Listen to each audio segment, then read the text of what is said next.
दोस्तों, एक बार की बात है। एक युवक एक गुरु के पास आया और वह उनके सामने हाथ जोड़कर उन गुरुवर से कहता है, हे गुरुवर, क्या हम ध्यान से अपने शरीर की बीमारियों को ठीक कर सकते हैं? क्या लाइलाज बीमारियां भी ध्यान से ठीक की जा सकती हैं? इस पर वह गुरुवर उस युवक से कहते हैं, बेटा, अगर आप ध्यान ना भी करो तो भी आपके शरीर के पास वह ताकत है जिससे वह अपनी बीमारियों को खुद ठीक कर सकता है। इस पर वह युवक उन गुरुवर से कहता है, परंतु कैसे गुरुवर, मेरा शरीर बहुत दुबला पतला है और इसका कारण है कि मैं हर समय बीमार रहता हूं। मैं चाहकर भी अपने अंदर उतनी ऊर्जा नहीं उत्पन्न कर पाता। इसके लिए मैंने कई हकीमों और वैद्य का इलाज भी अपनाया, कई तरह के उपाय अपनाए, परंतु उसके के बाद भी मैं इतने वर्षों में अब तक अपने शरीर को ठीक नहीं कर पाया। फिर एक दिन मुझे मेरे मित्र ने आपके बारे में बताया, इसलिए मैं आपके पास आया हूं। मुझ पर कृपा करें गुरुवर, और मुझे कोई ऐसा उपाय बताएं जिससे मैं एक बार फिर से एक स्वस्थ जीवन जी सकूं, मैं अपने शरीर को ठीक कर सकूं। इस पर वह गुरुवर उस युवक से कहते हैं, बेटा, पहले तो तुम यह समझो कि तुम्हारा शरीर अपने आप में एक अलग अस्तित्व रखता है, अर्थात वह एक अलग स्वतंत्र हिस्सा है जिस पर आपका कोई नियंत्रण नहीं है। तुम्हारे शरीर में होने वाली सभी गतिविधियां जो मुख्य है, उन पर आपका कोई नियंत्रण नहीं है, किंतु इन सारी गतिविधियों पर आपके शरीर का पूरा नियंत्रण है। और यही कारण है कि जब आपकी गलतियों के कारण आपका शरीर बीमार पड़ता है, तो वह बिना आपसे पूछे ही, बिना आपको बताए, बीमारी के खिलाफ लड़ना शुरू कर देता है, क्योंकि उसे अपने आप को बचाना है। वह आपको नहीं बल्कि अपने आप को बचाने पर ध्यान केंद्रित करता है। तुमने कभी न कभी इस बात पर गौर भी किया होगा कि जब तुम्हारा शरीर बीमार पड़ता है तो वह अपने आप ही अपना तापमान भी बढ़ा लेता है, और कभी कभी वह अपना तापमान कम भी कर लेता है। वह कभी अपने दिल की धड़कनों को तेज कर लेता है, अर्थात कभी अपने रक्तचाप को बढ़ा देता है और कभी उसे कम कर देता है। यदि आप कभी कुछ गलत भी खा लेते हैं तो इसके बारे में आपको नहीं पता होता, किंतु आपके शरीर को यह बात अच्छी तरह से पता होती है कि आपने कुछ गलत खा लिया है, और इसी कारण वह तुरंत ही उसे उल्टी के जरिए बाहर निकालने की कोशिश करता है। इसी प्रकार आपका शरीर आपके द्वारा की गई सभी गलतियों को अंतिम सांस तक सुधारने की कोशिश में लगा ही रहता है। इस पर वह युवक उन गुरुवर से कहता है, हे गुरुवर, आप बार बार यह गलती क्यों कह रहे हैं? गलती से आपका क्या तात्पर्य है? इस पर वह गुरुवर उस युवक से कहते हैं, बेटा, गलती मैं इसलिए कह रहा हूं क्योंकि आपके जीवन की सबसे शक्तिशाली और सबसे कीमती चीज आपका शरीर ही तो है, और हम इसकी चिंता ना करके हम दुनिया भर की चिंता में लगे रहते हैं, और यह चिंता नाम का शब्द ही आपके शरीर को धीरे धीरे खोखला करता जाता है। यह एक धीमे जहर की तरह है जो आपके शरीर को लगातार कमजोर बनाता जाता है। चिंता तुम्हारे मन की एक उपज है, परंतु इसका असर तुम्हारे पूरे शरीर पर दिखाई पड़ता है, और मैं तुम्हें बता दूं तो यही एक चीज है जिसे आपका शरीर ठीक नहीं कर सकता, क्योंकि वह इस जहर के बारे में नहीं जानता, और वह इस जहर को अपने शरीर से निकालना भी नहीं जानता। और इसी कारण जब हम चिंता में बहुत ज्यादा डूब जाते हैं तो हमारे शरीर की सारी व्यवस्थाएं दिन ब दिन बिगड़ती चली जाती हैं, और शरीर को इसके बारे में पता भी नहीं चल पाता। वह यह समझ ही नहीं पाता कि आखिर उसके साथ हो क्या रहा है, क्योंकि उसे तो इसके बारे में तनिक भी ज्ञान नहीं है। इस चिंता नाम के जहर का पता करने के लिए शरीर लगातार प्रयास करता रहता है, वह कुछ ना कुछ उपाय करता रहता है, और इसी कारण शरीर बाकी चीजों पर ध्यान नहीं दे पाता। और यही कारण है कि तुम्हारा शरीर दिन ब दिन कमजोर होता जा रहा है। इस पर वह युवक उन गुरुवर से कहता है, हे गुरुवर, आप बार बार यह चिंता के बारे में मुझे क्यों बता रहे हैं? मैं तो कोई चिंता नहीं करता, बस मैं तो यह सोचता रहता हूं कि किसी प्रकार मेरा शरीर पूरी तरह से स्वस्थ हो जाए, और इसके लिए मैं तरह तरह के उपाय भी अपनाता हूं, परंतु फिर भी मेरा शरीर पहले की तरह स्वस्थ नहीं हो पा रहा। इस पर वह गुरु मुस्कुराने लगे और उस युवक से कहते हैं, बेटा, तुम अपने शरीर को स्वस्थ करना चाहते हो, क्या यह चिंता नहीं है? और इसी चिंता रूपी जहर के कारण ही तुम्हारे शरीर की यह हालत हो चुकी है। आगे वह गुरुवर उस युवक से कहते हैं, बेटा, हम में से अधिकांश लोग केवल स्वाद लेने के लिए भोजन करते हैं, और वह अपने पेट को इस तरह से ठसाठस भर देते हैं कि जैसे उन्हें वो भोजन दोबारा कभी मिलने ही नहीं वाला। लेकिन आप इस चक्कर में अपने शरीर पर ध्यान नहीं देते। आप उसके बारे में तनिक भी विचार नहीं करते और इसी कारण वश हमारा शरीर बीमार पड़ने लगता है, क्योंकि शरीर अपनी व्यवस्था को ठीक करने में लगा रहता है, पर कभी कभी वह आपके द्वारा की गई गलतियों को सुधार नहीं पाता और फिर वह एक ऐसी स्थिति में आ जाता है जहां पर जितना आपके शरीर को सुधार है उससे कहीं ज्यादा आप उसे चिंता रूपी जहर देते रहते हैं। और यह केवल चिंता ही नहीं, यह भोजन के रूप में भी हो सकता है। जब आप अधिक भोजन कर लेते हैं या फिर आपकी दैनिक दिनचर्या बिगड़ने लगती है, अर्थात ना तो आप समय पर सोते हैं और ना ही समय पर उठते हैं, तब आपके शरीर को वह शक्ति नहीं मिल पाती जिससे वह अपने आप को ठीक कर पाए। इस पर वह व्यक्ति उन गुरुवर से कहता है, हे गुरुवर, आप क्या कहना चाहते हैं? मुझे आपकी बातें समझ नहीं आ रही। कृपया करके मुझे साफ और स्पष्ट तौर पर समझाएं। इस पर वह गुरुवर उस व्यक्ति से कहते हैं, बेटा, हमारा शरीर बहुत अद्भुत है और ज्यादातर हमारा शरीर अपनी बीमारियों को उस समय ठीक करता है। जब आप गहरी नींद में सो रहे होते हैं, उस समय शरीर स्वतंत्र रूप से कार्य करता है और आपके भीतर हर प्रकार की कमजोरी, हर प्रकार की बीमारियों को ठीक करने में लगा रहता है। वह अपने भीतर मौजूद सभी विषैली चीजों को बाहर निकाल देता है। परंतु यदि अगर आप ठीक समय पर नींद ना लें तो आपका शरीर देखते देखते कमजोर होता चला जाएगा, वह अपनी व्यवस्था को ठीक नहीं कर पाएगा और धीरे धीरे आप एक ऐसी बीमारी की ओर बढ़ते चले जाएंगे जिसका इलाज होना भी नामुमकिन हो जाएगा, जैसे कि हृदय रोग, गुर्दे की बीमारी, आंखों की बीमारी, घुटनों की बीमारी। इस प्रकार आपके शरीर में कई प्रकार की समस्याएं उत्पन्न होने लगेंगी। किंतु ऐसी अवस्था में आपको ऐसा लगता है कि जब आप किसी चिकित्सक के पास जाएंगे तो वह आपको कोई ना कोई औषधि दे देगा और फिर आप पूरी तरह से स्वस्थ हो जाएंगे, तो आपका सोचना सही है।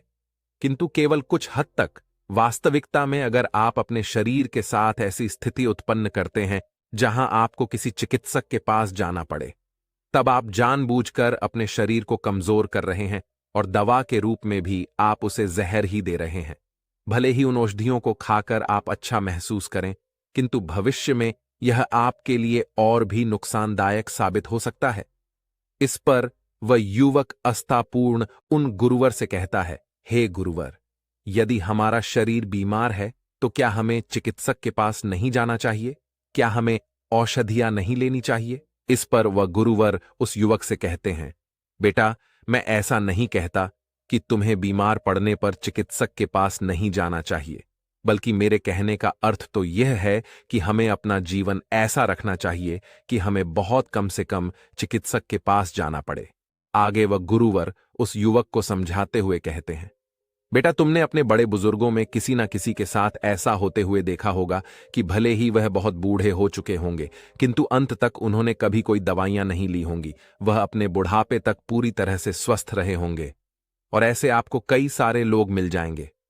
हाँ, यह बात और है कि जब बुढ़ापा आता है तो हमारा शरीर कमजोर पड़ने लगता है और एक ऐसा समय भी आ जाता है जब शरीर दुर्बल हो जाता है, तब बीमारियां आसानी से हमें पकड़ लेती हैं और उस समय पर उन्हें किसी चिकित्सक के पास जाना पड़ा हो, परंतु अपने पूरे जीवन में उन्होंने कभी भी इस प्रकार की औषधियां नहीं ली होंगी। हाँ, हो सकता है कि इस जीवन काल में उन्हें थोड़ी मोड़ी समस्या जरूर हुई हो, तो वह अपने घरेलू नुस्खे से ही उनका इलाज कर लिया करते थे, और ऐसा इसलिए क्योंकि वह अपने शरीर के बारे में अच्छी तरह जानते थे, उसे किस प्रकार ठीक करना है और किस प्रकार उसे भोजन देना है ताकि वह खुद को स्वस्थ रख सके। इस पर वह युवक उन गुरुवर से कहता है, हे गुरुवर, आप सत्य कहते हैं। मेरे भी एक एक परदादा है जो अपने पूरे जीवन काल में कभी किसी चिकित्सालय नहीं गए, और जब मैंने उनसे इस बारे में पूछा तो उन्होंने कहा, बेटा, हर यंत्र की एक उम्र होती है। अगर हमारे पास कोई यंत्र है और उसमें हम लगातार खराब तेल इस्तेमाल कर रहे हैं तो वह यंत्र बीमार तो हो ही जाएगा, जिस कारण उसे बार बार ठीक भी करना पड़ेगा और उसकी उम्र भी घटती चली जाएगी और वह पहले की तरह काम भी नहीं कर पाएगा। किंतु यदि वहीं पर हम उस यंत्र में अच्छे तेल का इस्तेमाल करें, उसमें अच्छा तेल डाले, समय समय पर उसका रख रखाव करें और उसकी देखभाल करें, तो वह यंत्र अपनी संपूर्ण उम्र तक यूं ही चलता रहेगा, वह कभी खराब नहीं होगा। या फिर हो सकता है कि उसमें थोड़ी मोड़ी खराबी आ जाए तो उसे हम भी ठीक कर सकते हैं। ठीक इसी प्रकार हमारा यह शरीर भी है। इस पर वह गुरुवर उस युवक से कहते हैं, बिल्कुल ठीक कहा तुमने। हमारा यह शरीर एक यंत्र की तरह ही है। यदि आप इसकी देखभाल नहीं करते, उल्टी सीधी चीजें इसमें डालते रहते हैं, इसका रख रखाव नहीं करते, इसकी देखभाल नहीं करते, तो आपका शरीर अवश्य ही बीमार पड़ जाएगा। किंतु वहीं पर यदि हम इसकी देखभाल करें, सही तरह से रख रखाव करें, तो हमारा शरीर खुद की बीमारियों को ठीक करने में पूर्ण रूप से सक्षम है। और हमारे स्वस्थ शरीर के साथ साथ हमारे मस्तिष्क का स्वस्थ होना भी बहुत जरूरी है, जिसके लिए तुम व्यायाम भी कर सकते हो। किंतु यदि तुम हमेशा केवल चिंता में ही डूबे रहोगे, तो तुम चाहे कितना भी पौष्टिक खाना क्यों ना खा लो, कितना भी व्यायाम क्यों ना कर लो, उसका शरीर को कोई भी लाभ नहीं होने वाला। क्योंकि चिंता एक ऐसा जहर है जो धीरे धीरे हमारे शरीर की सभी व्यवस्थाओं को बिगाड़ कर रख देता है, और हमारा शरीर उसे अच्छी तरह से समझ नहीं पाता, इसलिए वह इसका इलाज नहीं कर पाता। आगे वह गुरुवर उस युवक से कहते हैं, बेटा, तुम यहां पर यही जानने आए थे ना कि ध्यान करने से शरीर अपनी बीमारी को ठीक कर सकता है या नहीं। तो इसका सीधा सा जवाब यह है कि शरीर की ऐसी कोई भी बीमारी नहीं है जो वह खुद ठीक ना कर सके। किंतु सबसे पहले हमें इस बात पर ध्यान देना चाहिए कि हमें अपने शरीर में बीमारी आने ही नहीं देनी चाहिए, और यदि शरीर में बीमारी आ भी जाए तो हमें अपने शरीर को इतना स्वस्थ और दुरुस्त रखना चाहिए कि वह उस बीमारी से आसानी से लड़ सके। किंतु यहां पर हम मनुष्य क्या करते हैं, हम ठीक इसका उल्टा करते हैं। हम अपने शरीर में तरह तरह की बीमारियों को आने का आमंत्रण देते हैं। तभी वह युवक उन गुरुवर की बात काटते हुए कहता है, हे गुरुवर, आप ये कैसी बातें कर रहे हैं? भला कौन चाहेगा कि उसका शरीर बीमार हो जाए, और वह भला जानबूझकर अपने शरीर को बीमार करने के लिए आमंत्रण क्यों देगा? इस पर वह गुरुवर उस युवक से कहते हैं, बेटा, तुमने अपने आसपास देखा ही होगा कि लोग तरह तरह के नशीले पदार्थों का सेवन करते हैं। कोई मदिरा पान करता है तो कोई तंबाकू, वहीं पर कोई मिलावट का खाना खा रहा है तो कोई तली भूनी चीजों का स्वाद ले रहा है। यदि आप अपने शरीर को स्वस्थ नहीं खिलाएंगे तो वह स्वस्थ कैसे रहेगा? क्योंकि हम में से अधिकांश लोग तो केवल आजकल स्वाद के लिए ही भोजन करते हैं। उन्हें अपने शरीर को स्वस्थ नहीं रखना, बल्कि उन्हें तो अपना केवल पेट भरना है। किंतु वह यह भूल जाते हैं कि वह पेट भर क्यों रहे हैं, ताकि उनका शरीर स्वस्थ और तंदुरुस्त रहे, उनके शरीर को एक चुस्ती और स्फूर्ति मिल सके, वह ताकत मिल सके, वह ऊर्जा मिल सके, ताकि वह दिन भर कार्य कर सके। लेकिन वह इन चीजों पर ध्यान नहीं देना चाहते। आगे गुरुवर उसी वक्त से कहते हैं, बेटा, जब आप ध्यान करते हैं तो ध्यान के भी कुछ नियम है, और जब आप उन नियमों का पालन करते हैं तो आपका ध्यान बहुत अच्छा लगता है, अर्थात आप ध्यान में गहरे उतर पाते हैं, और वह ध्यान आपके शरीर के लिए भी काफी कारगर होता है। इसके लिए आप सुबह नियमित 4 से 5 बजे के बीच में उठकर नहा धोकर सुबह सुबह ध्यान करने बैठ सकते हैं। इस समय आप ध्यान में गहरे उतर सकते हैं, और यदि आपकी यह समस्या है कि आपके पास उस समय पर समय नहीं है, तो आपको जब भी समय मिले आप ध्यान करने बैठ जाओ। जब आप नियमित इसका पालन करोगे तो आप ध्यान में गहरे उतरना सीख जाओगे। किंतु यहां पर एक बात और ध्यान रखने वाली है, ध्यान करने से पहले या तो आपका पेट खाली हो या आपने 1 घंटा पहले ही खाना खा लिया हो, और उसी के साथ आपको हर रोज प्रतिदिन ठीक उसी समय पर नियम अनुसार ध्यान करना आवश्यक है। आगे गुरु उस युवक से कहते हैं, मान लो कि तुम किसी दिन बहुत देर से उठे, समय देखकर तुम्हें बहुत बुरा लगा और तुम उसी दुखी मन के साथ ध्यान करने बैठ गए। तब आपको ध्यान में बहुत कठिनाई होगी, आप चाहकर भी ध्यान नहीं लगा पाओगे। इस पर वह युवक उन गुरुवर से कहता है, हे गुरुवर, किंतु ध्यान तो हम मस्तिष्क से करते हैं, इसमें हमारे शरीर का क्या लेना देना? इस पर वह गुरुवर उस युवक से कहते हैं, बेटा, तुमने सही कहा, ध्यान मानसिक स्तर पर ही किया जाता है, परंतु इसकी शुरुआत हमारे शरीर से होती है। सबसे पहले आपको अपने शरीर पर ध्यान देना है, शरीर के हर एक अंगों को महसूस करना है, उन पर ध्यान केंद्रित करना है, और धीरे धीरे इसे अपने चित्त पर लाना है। अर्थात जब आप ध्यान करने बैठते हैं तो सबसे पहला कार्य आपके चित्त को शांत करना ही है, और चित्त तभी शांत हो सकता है जब आप एकांत में हो जाए, क्योंकि ध्यान एकांत पैदा करता है। में चिंता नहीं होती तो शरीर की व्यवस्था भी सही बनी रहती है। ध्यान को समझने वाला और ध्यान को करने वाला व्यक्ति अल्प आहारी होता है, अर्थात वह हमेशा अपनी भूख से कम भोजन करता है, और वह स्वास्थ्य के लिए नहीं बल्कि अपने शरीर को शक्ति प्रदान करने के लिए भोजन करता है। वह हमेशा एक स्वस्थ भोजन करता है, जिस कारण शरीर को उचित मात्रा में शक्ति मिल पाती है और वह बीमारियों से लड़ने में पूरी तरह से सक्षम हो पाता है।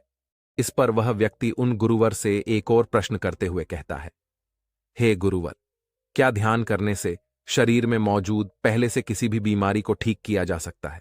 इस पर अब गुरुवर उस युवक के इस प्रश्न का जवाब देते हुए कहते हैं, बेटा, यह बिल्कुल सत्य है कि अगर आप गहरे ध्यान में अपने आप को ले जाएं, तो सबसे पहले यह ध्यान आपके बाहर की दिनचर्या को ही ठीक करता है, अर्थात वह आपके मन और दिमाग को सही रास्ते पर ले आता है, जिस कारण आपका शरीर खुद ब खुद स्वस्थ होने लगता है।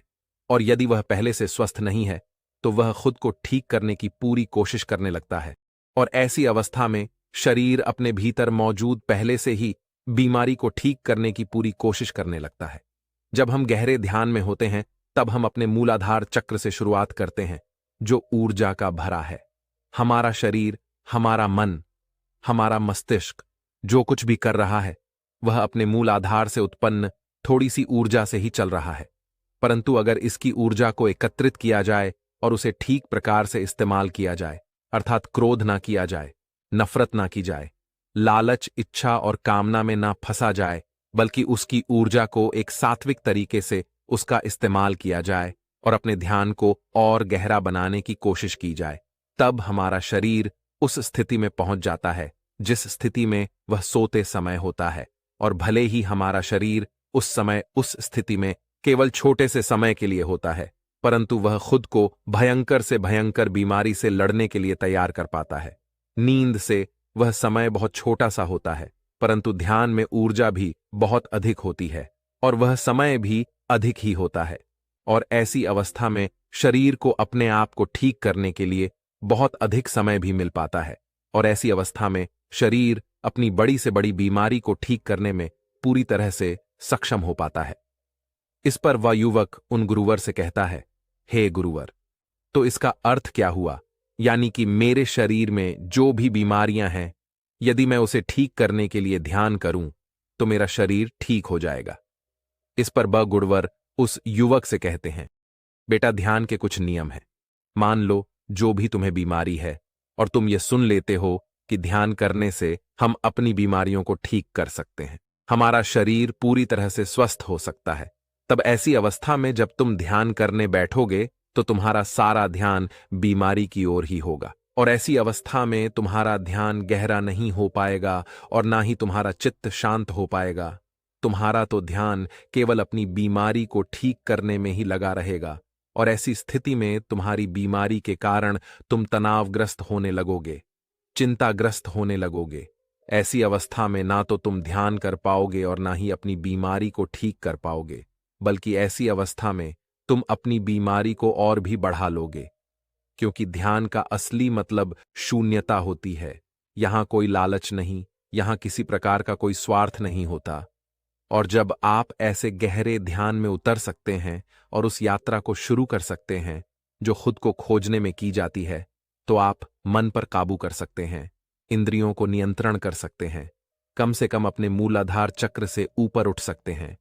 और ऐसी अवस्था में आपका शरीर खुद को किसी भी गंभीर से गंभीर बीमारी से बाहर निकालने में आपकी मदद करता है। किंतु यदि आप किसी गंभीर बीमारी से पहले से ही परेशान हैं और आपका सारा ध्यान केवल उस पर ही रहता है, तब ऐसे समय पर ध्यान करना बहुत कठिन हो सकता है।